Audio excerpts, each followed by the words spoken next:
Est-ce que tu rêves d'écrire un livre et de le publier? Mais tu te dis peut-être, c'est trop dur, c'est trop technique, je ne vais jamais arriver à me faire publier par une maison d'édition. Est-ce que tu as pensé au programme d'Amazon KDP en auto-édition? Alors, je partage avec toi dans cette vidéo les 5 étapes pour créer ton projet, ton livre ou ton e-book et surtout le vendre. Alors, je vais m'appuyer sur ma propre expérience puisque j'ai écrit un guide à l'installation pour les professionnels du mieux-être et je te dirai en fin de vidéo également concrètement combien on peut gagner avec ce type de livre. Alors, la première étape, comme d'habitude, c'est de trouver la bonne idée ou en tout cas une idée qui va répondre à un besoin de ton lecteur idéal. Il y a un sens derrière un livre, on n'écrit pas un livre comme ça. Donc alors je ne parle pas des romans, je ne connais pas la partie roman, mais les étapes vont être exactement les mêmes.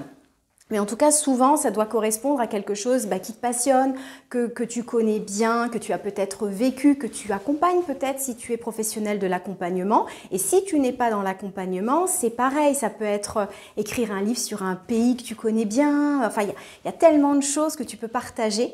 Mais c'est important que déjà, tu sois passionné, évidemment, que tu puisses écrire des centaines de pages sur ce sujet, et puis aussi que ça réponde à un besoin très précis des personnes qui vont potentiellement acheter ton livre. C'est logique, mais affiner l'idée et aussi le titre, c'est très important. Alors évidemment, il faut que tu te renseignes un petit peu sur ce qui est déjà fait. Donc tu vas taper dans Google ou dans Amazon des choses un petit peu similaires. S'il y a concurrence, s'il y a déjà des livres qui existent, c'est une très bonne nouvelle. Ça veut dire qu'il y a un marché. Donc à toi de voir comment tu veux te différencier de ça, peut-être dans ton image, peut-être dans ta légitimité, je ne sais pas, dans ce que tu peux apporter. Il y a plein de choses qui peuvent faire sortir du lot ton livre. Donc c'est important de faire une mini-étude de marché pour que tu ne passes pas du temps et de l'énergie pour rien. Alors la deuxième étape, une fois que tu as ton idée et peut-être potentiellement ton titre, ça a tout changé pour moi, c'est d'écrire le plan. Un plan très détaillé, un petit peu comme à l'école, partie 1, petit 1, petit 2, petit 3. C'est ton ossature, c'est l'ossature de ton livre, ça va être un peu ta feuille de route et quand tu seras un petit peu perdu dans l'écriture, ça va te permettre de revenir un petit peu à ta base. Moi, ce que je fais, je l'écris sur l'ordinateur, je l'imprime. Je le lis, je laisse poser, je reviens dessus quelques jours après, je modifie 2-3 trucs, mais je le laisse infuser pour qu'il y ait déjà une belle structure. En général, mon plan, il va un peu changer après, je t'en parlerai, mais voilà, ça me rassure et ça m'ancre d'avoir des parties bien identifiées, des sous-parties, etc. Et ça me permet ensuite de passer à l'étape suivante. La troisième étape, bien entendu, c'est l'écriture. Alors ça peut faire peur parce que on se dit qu'il y a des centaines de pages. Alors je ne l'ai pas dit, mais évidemment, il faut aimer écrire, il faut aimer les mots, il faut aimer tout ça. Très concrètement, techniquement, je t'invite avant de commencer l'écriture à identifier sur Amazon le format du livre que tu vas vouloir et de paramétrer sur Word le bon format. Tu as plein de vidéos super bien expliquées sur YouTube, ça c'est génial, moi je l'ai fait à partir d'une vidéo et en fait tu as ton cadre de Word où tu peux commencer l'écriture avec tes titres, tes sous-titres et tu peux même de cette écriture là générer une table des matières qui apparaîtra sur ton livre. Donc c'est super pratique, ça prend un peu de temps au début mais après une fois que tu as ton cadre, tu l'as pour tous tes livres. Donc quand tu passes à l'écriture, alors, je n'ai pas trop de conseils à donner parce que c'est personnel, mais mets-toi dans un moment où tu as cette intuition, cette inspiration. Il faut être en forme, il faut avoir envie. On ne peut pas écrire du matin au soir. À toi de voir si c'est mieux pour toi d'écrire 1 heure ou toute une journée, si tu le fais quand tu travailles, quand tu es en vacances. Enfin, il y a plein de possibilités en fonction de toi, ton énergie, ton organisation. Moi, ce que je fais souvent, j'écris pas forcément. Alors, je commence par l'introduction et après, je fais, selon mon intuition, les parties qui m'intéressent ou avec lesquelles je suis inspirée, je fais le chapitre qui correspond. Voilà, puisque mon plan est fait en amont, les choses de toute façon ont déjà une logique, donc j'écris dans le sens qui me plaît. Mais ça ne veut pas dire que c'est comme ça qu'il faut faire. Je te dis ça parce que je l'ai vécu 2 fois. Donc je sais ce qui fonctionne pour moi en tout cas. Donc évidemment, quand on écrit, on essaye d'aérer, on essaye de ne pas se répéter. On vérifie l'orthographe bien évidemment, mais c'est important toujours d'être relié au lecteur pour que ce soit facile à lire, agréable à lire, clair. Prends le temps, moi ça me prend en général plusieurs mois, alors pas tous les jours, mais plusieurs mois pour écrire. Si tu en as un peu ras-le-bol à un moment donné, tu laisses poser dans un coin, tu attends quelques jours, tu t'aères et puis tu reviens dessus et tu verras que tu auras un œil neuf, tu te détends. Voilà, tu laisses les idées arriver, donc ne lutte pas, ne force pas les choses, il faut que ce soit fluide, il faut que ce soit agréable, parce que tu vas voir, hein, de l'idée au projet, c'est quand même un marathon, hein, c'est pas non plus, voilà, ça demande quand même du temps, de l'énergie, donc tranquille, ne t'épuise pas, tu fais à ton rythme, il vaut mieux perdre une journée ou deux quand on a marre, et puis revenir encore mieux après. Parfois, à l'écriture, tu vas te rendre compte que, par exemple, un chapitre que tu as mis dans ton plan va être trop court ou va pas... Voilà. Et là, à ce moment-là, c'est seulement pendant l'écriture que tu vas éventuellement modifier ton plan. Mais ton plan, à 90%, il ne change pas. Mais c'est vraiment en rentrant dans le dur, hein, dans le vif du sujet, que je vais dire, bah, finalement, ça ne colle pas vraiment, donc je modifie un petit peu. C'est ce que je te disais au début de la vidéo. Un petit mot sur les freins qui vont t'empêcher d'avancer, qui vont évidemment te faire douter, surtout quand c'est le premier livre, c'est pas ton métier de base, moi c'était pas le mien. Je me suis vraiment reliée aux besoins des personnes qui auraient besoin de lire ce livre. Alors, en ce qui concerne le premier livre que j'ai écrit, c'est aussi parce que j'ai eu des demandes, des gens qui avaient plein de questions sur comment on se reconvertit, on devient sophrologue, on devient coach. Et les gens me sollicitaient. Donc au début, j'étais sympa, on s'appelait, machin. Mais bon, je ne pouvais pas répondre à tout. Puis au bout d'un moment, j'en avais un peu marre. Donc j'ai dit, je vais tirer de cette frustration que j'avais un petit peu, parce que ça m'embêtait de dire à des gens, mais non, j'ai pas le temps, quoi. Hein, surtout, c'était gratuit en plus, donc à un moment donné, ça allait plus pour moi. Donc j'ai dit, je vais transformer ça en un guide que je pourrais, voilà, les gens qui me demandent, voilà, j'ai écrit un guide, tu as toutes les infos dedans, en plus ça fait gagner du temps, de l'énergie, etc. Donc c'était hyper précieux d'avoir toutes les infos que moi j'avais mis des heures, des jours à chercher dans un même guide. Donc je savais que ça répondait à un vrai besoin parce que je recevais ces besoins-là, évidemment. Et puis j'accompagnais aussi des entrepreneuses à se lancer. Donc forcément, je savais qu'il y avait quand même potentiellement un marché avec ça. Donc c'est important aussi de rester relié au fil de l'écriture à ce dont ton lecteur idéal a besoin. Évidemment, quand tu as fini l'écriture, de laisser poser quelques jours et de revenir dessus pour une relecture, le danger, c'est de vouloir changer des choses ou de vouloir remanier des phrases. Alors c'est ok si tu vois des redondances ou des choses qui n'ont pas leur place, mais attention, parce qu'à un moment donné, moi au premier livre, j'avais du mal à mettre un point et à dire ok, il va plus bouger, c'est comme ça, il ne faut plus le bouger. Parce que je modifiais les phrases qui m'étaient venues spontanément et je ne suis pas sûre que ce soit une bonne idée avec le recul. Bon, après, c'était un guide, hein, ce n'était pas une histoire non plus, mais c'est important de faire confiance à ce qui te vient naturellement, spontanément, et de prendre le temps de relire, mais sans forcément, en te mettant un peu à la place de ton lecteur, d'accord, en changeant ton regard dessus. Beaucoup font appel à des bêta-lecteurs, c'est-à-dire qu'ils vont demander, on le verra après, un exemplaire test pour le faire lire à des gens. Moi, je ne le fais pas personnellement, mais si tu écris un roman, par exemple, pourquoi pas? Moi, je ne le fais pas parce que déjà, il faut trouver les personnes qui potentiellement sont intéressées, ont le temps, peuvent te faire un retour rapide, et puis le retour, il est toujours subjectif. Donc voilà, mais c'est une option de faire lire par des bêta-lecteurs. Quatrième étape, ça va être bien sûr tout ce qui concerne un peu la partie technique, de mettre en ligne ton manuscrit sur Amazon KDP. Alors évidemment, il faut te créer un compte Amazon KDP, c'est gratuit. Ton manuscrit va être en PDF, il faut que tu le transformes de Word en PDF, pareil au bon format avec les pages, tout ça, mais ça, tu as des vidéos très bien faites. Et après, tu peux aussi être guidé très facilement avec des vidéos sur toutes les étapes. Donc, une fois que tu as créé ton compte gratuit Amazon KDP, eh ben, tu suis toutes les étapes et tout est détaillé. C'est assez simple. Donc, tu vas faire, donc ton manuscrit va être en PDF et après, il va falloir, notamment, tu peux le faire sur Canva, que tu crées ta couverture, le dessin de ta couverture avec la couverture, donc la tranche, et puis la 4e de couve avec les infos du livre, éventuellement des choses sur toi, des notes sur toi. Le code barre et le prix. Il y a des mentions légales obligatoires, notamment ce petit code là qui s'appelle le code ISBN, qui est un code obligatoire. Alors, Amazon te propose de t'en donner gratuitement. Personnellement, je les ai achetés.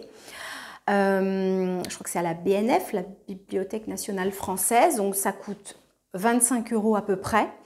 Et tu as tout un listing, donc voilà, tu as de quoi écrire quelques livres. Et au moins, ça veut dire que si un jour tu es édité par une maison d'édition, tu vas pouvoir, tu n'auras pas à réécrire ton livre, tu pourras le commercialiser sous d'autres plateformes qu'Amazon KDP. Si tu te sers de l'ISBN gratuit de KDP, tu vas être lié à Amazon. Donc Amazon va te demander à un moment de charger ton manuscrit, charger ta couverture et tu auras un outil de relecture sur l'écran qui est super parce que ça va te permettre déjà de visualiser ton manuscrit, de voir ce que ça rend presque en vrai. Donc ça, c'est super bien fait. Moi, j'ai un petit peu galéré au premier et puis au deuxième. Alors, j'avais fait appel pour le premier à une graphiste pour justement dessiner cette petite femme-là et aussi faire la couverture. Pour le deuxième, ça coûte quand même, ça m'avait coûté 200 €. Donc c'est une somme, voilà. Et aujourd'hui, comme j'étais un peu plus à l'aise techniquement, pour le deuxième, je l'ai fait moi-même. On verra ce que ça donne. Mais j'ai reçu l'exemplaire test cette semaine et c'est pas mal, ça rend pas mal. Donc voilà. Mais encore une fois, si c'est ta toute première fois et que c'est déjà ta première fois à écrire, première fois à publier, première fois à faire une couverture sur Canva, ça peut faire beaucoup. Donc moi, j'avais choisi pour m'économiser de l'énergie la première fois de le faire. Là, je l'ai fait, c'était facile, je savais ce que je voulais, voilà, c'était plus fluide que la première fois. Donc ensuite, tu vas pouvoir recevoir, commander, tu ne vas pas valider la mise en page, moi je te recommande de commander un exemplaire test, donc tu vas payer uniquement les frais de livraison et les frais d'impression et tu vas recevoir, donc là je te montre celui qui va sortir que j'ai reçu, c'est pas la version définie, mais tu vas recevoir un livre avec une barre comme ça grise qui est marqué Not for Resale, donc pas à vendre, mais ça va te permettre de faire une dernière relecture papier. Donc si tu es comme moi, tu as beaucoup de mal sur un ordinateur et il faut ton petit crayon et un papier pour voilà, se mettre à la place du lecteur, encore une fois, et puis pour corriger, pour voir si c'est bien fluide, si tu n'as rien oublié. Ça, c'est une étape qui est super importante et pour moi qui est indispensable avant du coup de valider et de lancer ton livre sur la plateforme. Point important, tu vas me demander, mais à quel tarif je vends mon livre? C'est important.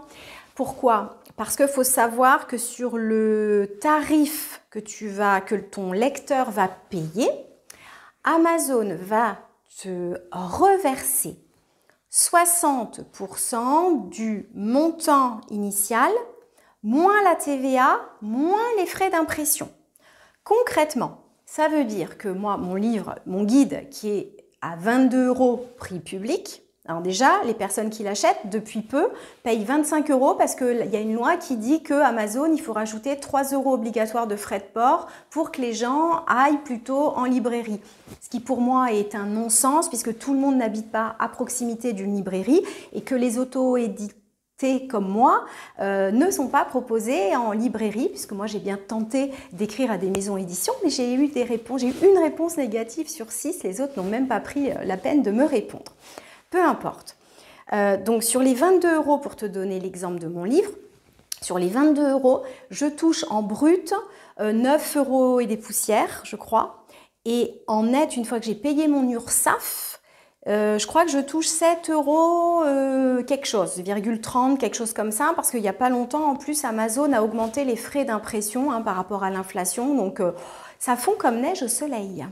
D'où l'importance de bien tarifer ton livre. Et ça va dépendre de plein de choses. Moi, mon livre, je le trouvais tellement riche que de toute façon, 22 €, ça correspondait un petit peu à ce qu'il y avait sur le marché. Et puis, il y avait tellement d'infos que je savais que ça les valait largement. Mon deuxième livre, qui est sur un sujet différent, on n'est pas trop dans le guide, on est plus dans le développement personnel. Je l'ai mis en prix public, normalement il va être à 12 €. Alors ça ne va pas me rapporter grand chose, mais je crois que je ne le fais pas pour ça non plus.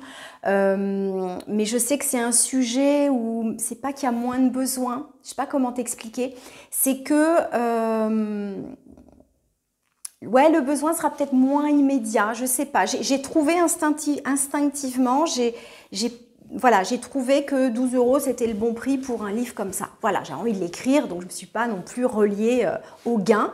Et ça sera un bon test aussi pour voir si le prix joue sur l'achat.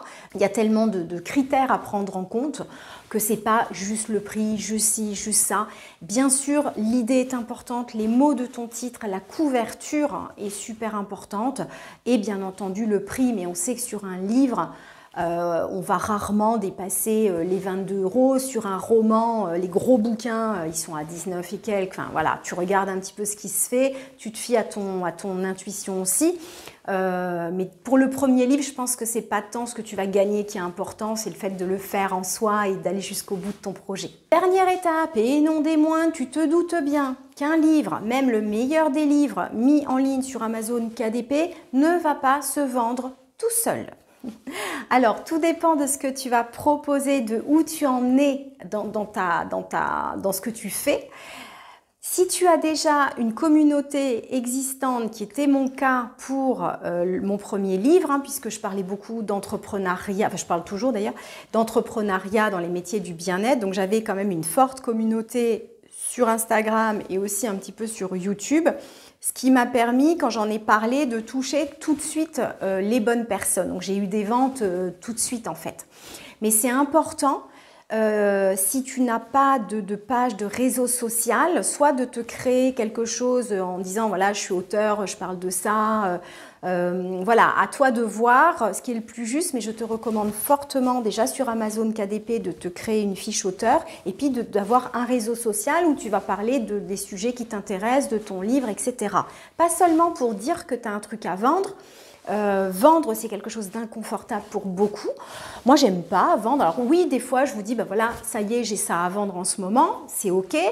Mais ce que je préfère, c'est faire une vidéo qualitative sur un sujet qui vous intéresse et puis bien sûr vous dire, bon, moi je propose ça, mais j'aime pas le faire de manière agressive, c'est pas du tout mon style. Mais après, encore une fois, les techniques de marketing, ben, il faut en faire. Moi, je t'avoue aussi que alors je vais te mettre quelque part, je te mettrai mes résultats, la courbe des résultats, et tu vas voir que où il y a deux trucs un peu plus haut, c'est que j'avais testé il y a quelques mois la publicité Amazon, qui pour moi a été rentable dans le sens où j'ai plus vendu, même si j'ai investi un petit peu dans la pub. Je l'ai fait 2 fois, la deuxième fois ça a un petit peu moins marché. Je ne sais pas pourquoi, après j'ai pas affiné, c'est un métier, hein, c'est pas évident. Je sais pas, c'est pourquoi pas. Moi, pour le coup, je suis pas pub, mais pour Amazon KDP, j'ai trouvé que c'était pas mal et que c'était en tout cas bénéfique. Voilà, je n'ai pas perdu d'argent en faisant de la pub sur Amazon KDP. À toi de voir. Pareil, il y a plein de vidéos de personnes qui s'y connaissent beaucoup mieux que moi. Faut tenter, ça coûte pas un bras parce que tu peux mettre un budget max par jour qui est loin d'être dépassé. Donc, c'est vraiment, tu prends pas de risque, quoi. Donc moi, ce que j'ai pu constater dans la partie vente marketing, c'est que je vends des livres quand j'en parle très régulièrement dans des vidéos. J'ai beaucoup aussi fait de vidéos sur Instagram, des stories, des posts dans des thématiques reliées bien entendu au guide. Ça a créé des ventes, alors pas tous les jours, mais très très très régulièrement. Mon livre, ça a fait 1 an que je l'ai publié, mon guide. Il n'y a pas eu un mois sans que je fasse de vente. J'ai vendu tous les mois. Là, ce mois-ci, il y en a moins que d'habitude, mais alors déjà, j'ai moins été présente sur Instagram, ça c'est vrai. Et je pense aussi que les 3 € qu'Amazon, enfin que l'État du coup a ajouté, peut-être que ça a joué, je ne sais pas. Je me suis posé la question. Je pense que ces 2 critères-là ont peut-être fait baisser un petit peu les ventes. Moi aussi, j'en avais aussi un petit peu marre de parler de ça. Ça faisait 1 an que j'étais dessus. Donc, comme il y a le 2e qui sort, je suis un peu dans une autre énergie et peut-être que ça joue aussi, évidemment. Mais en tout cas, ce que je peux vous dire, c'est que on peut vendre des livres via Amazon. Je vous mets là, moi, mes résultats à aujourd'hui. J'en vis pas, je vis pas de ça, évidemment, loin de là, mais c'est un super complément de salaire. Je trouve que c'est un super truc, un petit side project à avoir en plus de ton activité libérale ou même de ton boulot. J'en parlais dans une autre vidéo du side project, mais c'est clairement un truc qui est accessible à tout le monde. Si tu as envie, si tu aimes écrire, si tu as des choses à partager, si tu as identifié une audience et que tu as envie de prendre ce biais-là et que tu as envie d'être curieux, d'apprendre, aussi d'utiliser la communication, les réseaux, hein, il n'y a pas de secret. Hein, il faut, je pense, aussi se montrer un petit peu pour que les gens, quand on n'est pas connu déjà à la base, hein, ce qui est mon cas, il faut donner de soi, il faut parler, il faut communiquer, il n'y a pas de secret. Voilà, hein, donc je résume ce que je viens de te dire. La bonne idée avec le bon titre, le bon sous-titre, etc., les bons mots-clés. Bon, il y a plein de vidéos sur Amazon, hein, je ne rentre pas dans le détail, sur YouTube, pardon. Je ne rentre pas dans le détail ici parce que je pense que cette vidéo est déjà bien longue. L'idée, ton plan, super important. L'écriture, hein, de prendre le temps de le faire pour ne pas te dégoûter. Hein, donc l'écriture, dans le bon cadre aussi de format KDP que tu vas faire en amont, évidemment. La partie technique, hein, pour mettre en ligne ton bouquin, avoir l'exemplaire test, etc. Et puis la vente, la communication, le marketing. Être visible, c'est comme tout ce que je partage avec toi, c'est très important. Donc mes conseils, c'est vraiment de croire en ton projet, de le voir comme une expérience, un test. Une fois qu'il est sur Amazon, tu as toute la vie pour le vendre, pour en parler. Il existe, il a le mérite d'exister. Donc tu as le temps de t'ajuster, le temps de t'adapter. Il faut surtout que ça soit relié à ton plaisir, à la joie d'écrire et de parler de ce qui te passionne. Les sujets sont illimités évidemment. Dépasse tes freins internes. Au pire, c'est pas bon et t'en vends pas et tu passes à autre chose. C'est pas grave. C'est pas grave, c'est une expérience, tu auras au moins eu le courage de le faire et c'est déjà en soi une réussite. Voilà, moi je me suis vraiment éclatée, révélée, j'en ai écrit un deuxième et j'aimerais vraiment en écrire un par an. Pas pour le gain, même si un jour, bien sûr, si je fais 1 million de ventes, j'en serais ravie. Mais bon, voilà, je le fais avant tout par plaisir pour aider différemment les personnes qui peut-être ne passeront pas le cap d'un accompagnement en ce qui me concerne, mais qui ont besoin quand même de lire des mots qui vont les accompagner avec, de manière neutre, de manière peut-être inspirante et bienveillante dans leur parcours, dans le sujet que j'ai choisi d'adresser. Voilà, j'espère que cette vidéo vous aura aidé à passer le cap et à écrire votre livre ou votre e-book sur Amazon KDP. Il existe plein d'autres plateformes et je ne les connais pas. Je trouve qu'Amazon, c'est celle qui est la plus connue, etc. Si vous avez des questions, posez-les-moi en commentaire. Je vous invite vraiment à regarder toutes les vidéos que vous pourrez trouver sur le sujet, sur YouTube, dans la partie notamment technique, mise en ligne, tout ça, création de couverture, pour être accompagné. Moi, j'ai fait comme ça a fonctionné, donc voilà. Je vous laisse aller plus loin. S'il y a des questions, surtout n'hésitez pas et je vous dis à très vite pour une nouvelle vidéo.